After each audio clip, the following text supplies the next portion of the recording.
Oh my God! Gusto ko to, one-on-one. Some people are a bit quiet here. Okay, sorry. Tinamaan si Kendall.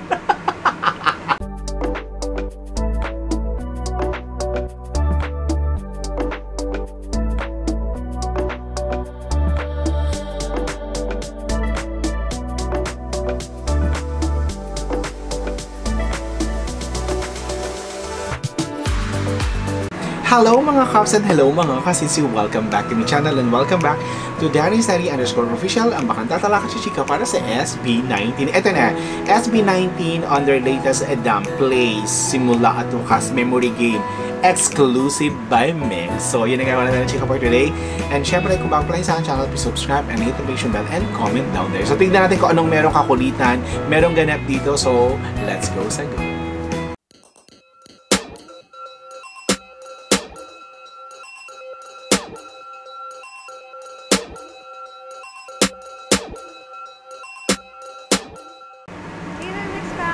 This is BJ Ea here bringing the flavor. BJ Ea, okay, go. How excited I am for our little segment today kasi yung special guests natin talaga namang pinasabugan tayo ng isang pangmalakas comeback. And naman. This is a surprise to a lot of the fans. So I'm sure kilala nyo na sila.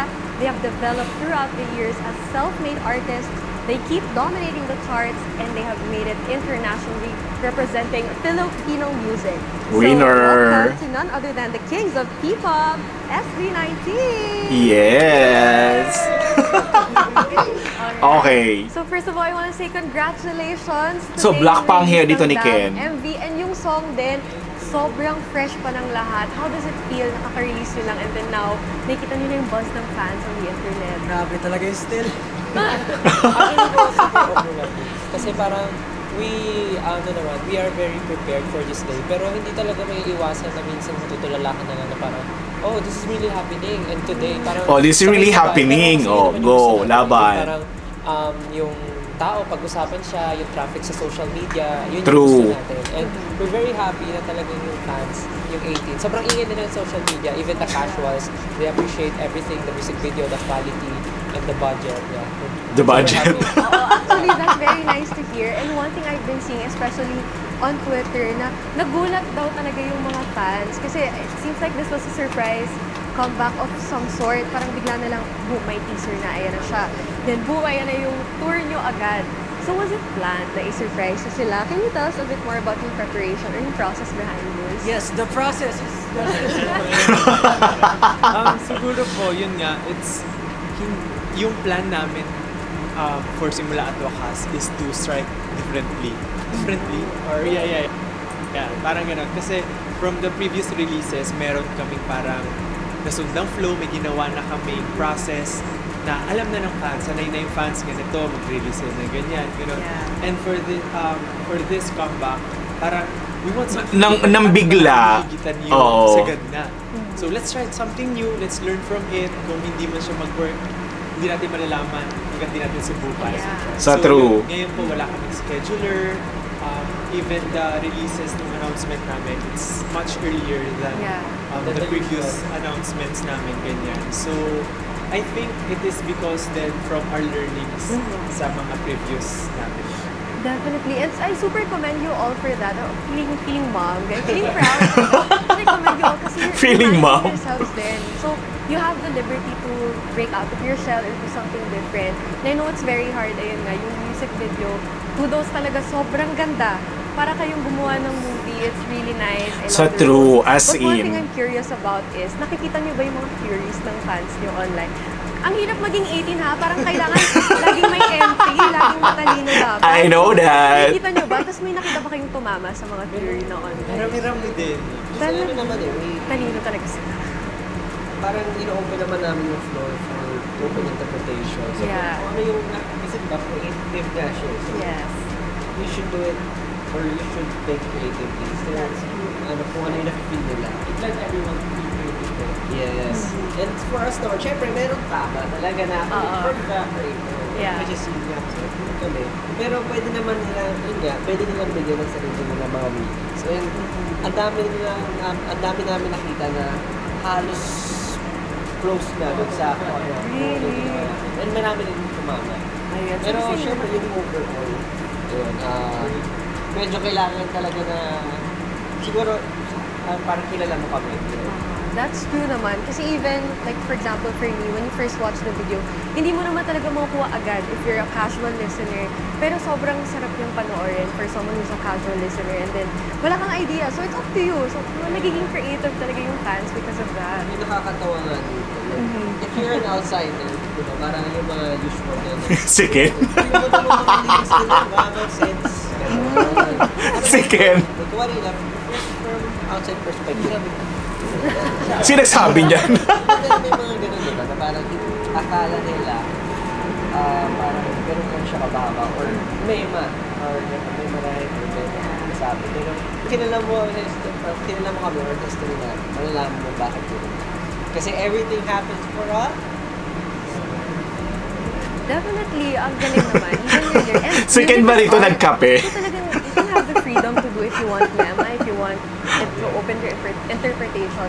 Okay lang naman yun. Kaya ngayon, susubukan natin ang skills nyo sa pag-interpret. Eto na. Eto na. But we're gonna play a game. So this game is called Simula at Wakas. Okay, simula at wakas. Play. Okay, go. So, aalalahanin nyo yung mga old songs nyo, yung mga nung nag-uumpisa pa kayo. And then I'll ask you some questions. 5 seconds lang para masabi nyo yung simula ng song or yung wakas ng isang song. Okay. And then if you don't answer, I'm gonna ask you a question. So, isa-isa kayo para Oh my God! Gusto ko to. One-on-one. There's some people who are a bit quiet here. Okay, so Tinamaan si Ken doon. ready na kayo. Alright. I think let's start with Ken first. Si Ken agad ang inuna. Ate, si Ken agad ang binunot mo. Bakit? Bakit si Ken ang bunot mo, ate? Alright. Let's make it easy. Madali lang tong number 1. Okay, so the first song is, gusto ko i-recite nyo or i-sing nyo ang simula ng We Go Up. In 5, 4, Yeah, we gonna go up. 3. Okay, correct! Ayan, sige. Hindi naman siya galit doon. Hindi naman siya galit. Easy lang, easy round. Mamaya yung medyo hirap ng kon. So ayaw niyang ma-question. Oo, no? Ayaw niya madali ng question.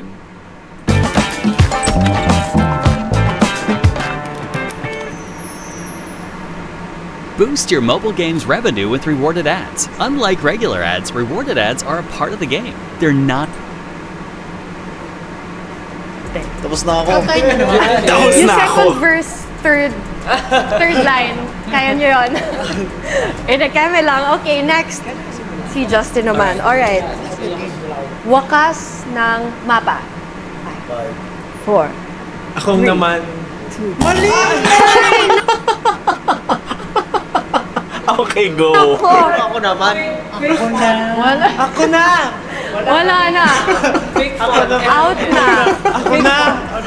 Actually, testo kung magsistay ka pa sa SB19. Oh my goodness! Thank you so much, guys. Okay, so this is the question. You can take the question or anyone else can answer. Okay. So you are headlining one of the biggest indoor arenas in the world, Philippine Arena. Ano yung reaction nyo nung nalaman nyo na finally, eto na, Kings of P-Pop, Philippine Arena na, finally? Ganon. Go ahead. Siguro, yung reaction namin talaga is, let's O may nahulog pa. Parang gusto namin. Yeah. Let's go, ngayon na. Ngayon, Hindi, start gusto na. talaga namin kasi nga ilang taon na rin Yung kami dalawa.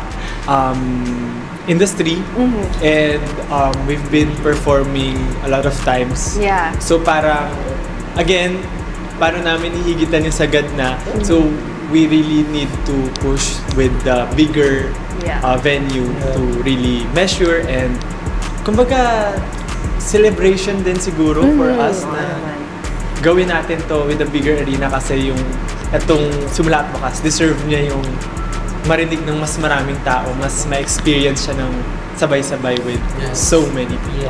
That's true. Tama naman. Deserve na deserve. Yun lang yung masasabi ko. At dahil, hindi, kahit tumama ka, gusto ko sumagot ka pa rin ng question. Follow up lang. Ate, nakakadalawang bunot ka, ate, ha? Yung totoo, ate, oo, may gustong malaman si ate. Para ang ganda ng mga bunot-bunot mo kay Ken, ate. Oo, yun lang. Na ano ko lang. Arte ko doon. wanna know, sige. how does it feel na Sige. syempre you're kicking off your world tour on Philippine soil first? So, gaano kataas yung binibigay niyong confidence sa inyo to go internationally after that? Taas talaga. Mataas talaga. Taas But I talaga. would get it naman. Because dito kasi, pag nag-kick off kasi kami, talagang binibigay namin lahat. Binubuhos namin lahat. Kasi hindi lang naman mga fans namin dito sa Pilipinas yung mga nanonood. Meron ding from ibang part ng ng ibang country, ibang nationalities na pupunta sila dito para mapanood nila yung kick-off namin. Kasi it's to be honest, it's very different compared pag nasa US kami or pag nasa Asian countries kami.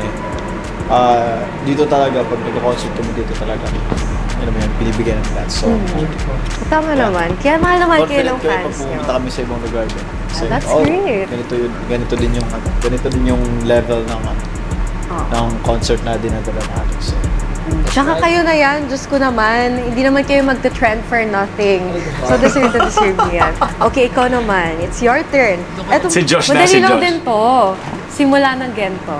Okay, 5, 4, 3. Want some, get some. Ay, mali. Mali. Yung, I wanna get some. I want some, I got some later. Oo. Sabi mo, you want some eh. You want so. Oh, yung simula, dapat exact. Dapat exact siya. Okay. Binago na. Binago na. Binago ko. Sharon, binago nung kodigo. Alright, so I'll ask you a question because of that. Gusto ko yung share nyo naman, what's the meaning behind yung simula at wakas? I'm sure malalim yung pinaghugutan nyo for that kasi nga gusto nyo higitan kung ano pang nagawa nyo. Kasi po, dahil may trilogy kami. Second, kaya kausap si Estel. Yun nga, yung pagsibol, pagtatag, at simula at wakas. So, even from 2019, naplano na po namin siya lahat. Wow. So, yun nga po yung question mark, yung sprouting, yung tree, yung pagtatag, at yung seed or yung fruit nung simula at wakas. So, yun nga, double meaning po siya. Is it the end or the beginning? So, pwedeng, for us po, it's a beginning of something na, syempre, it's an end of a beginning. Yun. So, kami po yung didictate kung kailan namin mawawakasan at kailan sisimulan. Sorry kung hindi pala yun, parang for me, yun nga creative, ko siya, interpretation. For me kasi araw-araw, lagi kong tinatanong yung sarili ko, bakit ko nga ba ginagawa to? Bakit ko ba lahat pinapursue yung mga ganito, yung mga bagay na gusto namin? Yeah. Then, lagi kong binabalikan yung mga reasons ko from the very beginning. So, I think it's ganun din po namin siya tinitake simula at wakas. Okay, kumbaga, go Josh. It's a beginning of the end. Grabe, ang insightful nyo talaga. Parang ang sarap nyo ka-deep talks, no? Parang ganun yung nakikita ng tao sa inyo. Pero ayun nga, I'm not surprised. Hindi naman kayo makakarating dito and magiging self-made kung wala lahat yung tumatakbo sa utak nyo yung lahat. Okay, so eto. Ako din, same. Sana nga makarest kayo before mag-kick off yung tour. Diyos ko po. Pero ay, deserve nyo naman whatever is happening. Okay, kay Pablo naman. Alright. Yes, Pablo naman. Eto, hindi naman. Simula ng dam. Gusto ko sample naman to, ha? Simula ng dam. Oh. Yung simula ng lyrics, nilalaro nyo naman ako. Okay, 5. This is ugly. But alam mo naman, that me like it. Then again, because I'm icy. Okay, thank you. Galing, love it. Walang question for you. First, last kay Stel. Ricos Hindi ko kay ma-expect Stel. mo naman tong last question. Wakas ng dam naman. Wakas ng lamang pa sa pagusta! I love it. At talagang winakasan nyo ng maganda tong interview. Thank you so much for being super game. At kahit di ko kayo masyadong natanong. Pero ito, ihahabulin ko lang tong last question ko na to. Last question na? What's next for SB19 after the tour? Don't spoil us. But have you planned it already? Oh. Actually, yes. Meron naman ng mga plans, may ideas na. But for us, it's something na parang iniisip pa rin namin siya kung talaga ba gagawin pa natin to. But syempre for the fans, parang ready kami to do it. And of course, para rin sa amin. Kasi, to be honest, itong trilogy na to, actually, hindi pa siya ended. I mean, you can feel na parang end siya, pero pwede siya mag-start ng something. So, it's an paulit-ulit na cycle. Cycle, cycle. Cycle lang nga, ulit-ulit pa. Pero it's a cycle na walang katapusan. So parang yun siya. So, kinalaban niya rin sinabi cycle niya. niya. Let's expect something. But hindi mo na mag-spoil ng something. But yeah, they can expect something. Okay, we're so super excited for that. So thank you so much at binigyan niyo talaga ng time ang Mix. Thank you. So of course, to Mix fam and all of your 18s, magbigay naman kayo ng message for us. Of course, Mix fam, nung nagsisimula kami, talagang nandiyan na kayo. And as far as I can remember, meron na kami isang magandang performance sa Mix before. Naalala niyo ba yun? Oo, yung Bakit Ba Ikaw natin na talagang super favorite ng fans. Thank you for your support mula noon hanggang ngayon. And thank you din sa pag-support hindi lang sa amin, pati sa lahat ng mga OPM artists, mga indie artists natin dito sa Pilipinas. Your platform is a blessing for everyone dahil patuloy pong namamayagpag ang musika ng Pilipino dahil po sa mga plataforma nyo. At thank you so much for supporting us all the way. And of course, to our 18, maraming salamat po. Mahal namin kayo. Mag-expect kayo ng marami from us dahil nag-ready kami ng something bigger para sa inyo. So yeah, thank you so much and keep supporting us. We love you all. Alright, thank you so much. And of course, don't forget to get tickets for their world tour. Ano ba? Puntahan nyo yan, guys. For sure, pasabog ang magiging production nun. So I'm very excited to see where this will all take you. Thank you so much. Thank you so much. Thank you. Have a great day. Love you guys.